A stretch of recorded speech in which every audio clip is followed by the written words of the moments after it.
అన్నీ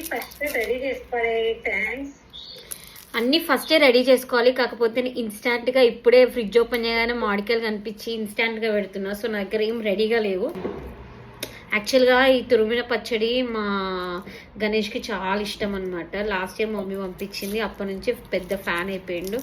సో ఎప్పటి నుంచో అడుగుతున్నాడు, అందుకే పెడదామని పెడుతున్నాం. సో నా దగ్గర మెంతుల జీలకర్ర పొడి ఉందన్నమాట. ఇది ముందే చేసి పెట్టుకున్నాను. సో మనం ఇప్పుడు ఒక మిక్సీ జార్ తీసుకొని ఇందులో ఆవాలు వేసుకుందాము.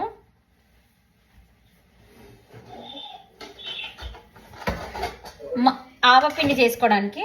సో మనకి 2 స్పూన్ల ఆవాలు, ఇట్లా 2 స్పూన్స్ ఆవాలు వేసుకొని ఫస్ట్ దీన్ని మిక్సీ పట్టేసుకుందాం, గ్రైండ్ చేసేసుకుందాం. జీలకర్ర మెంతుల పొడి చిటికెడు వేస్తున్నాను,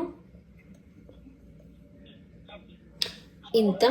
ఇది కూడా ఇందులో వేసేసి ఫస్ట్ దీన్ని గ్రైండ్ చేసేసుకుందాం మెత్తగా.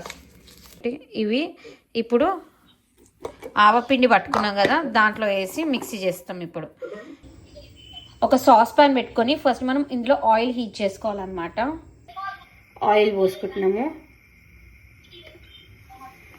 హీట్ ఎక్కాలి. ఆయిల్ హీట్ ఎక్కిన తర్వాత మనం ఇందులో జీలకర్ర ఆవాలు వేసుకొని అది కొంచెం మంచి ఇట్లా చిట్పట్ అయిన తర్వాత దీన్ని ఆఫ్ చేసేసుకుందాం.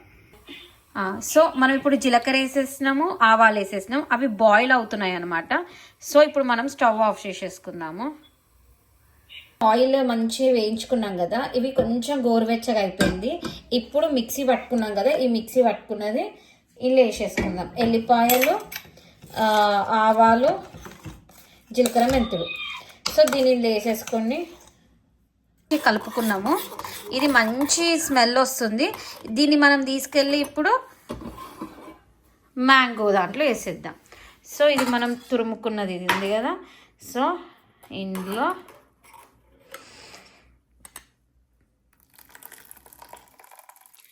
Wow ready.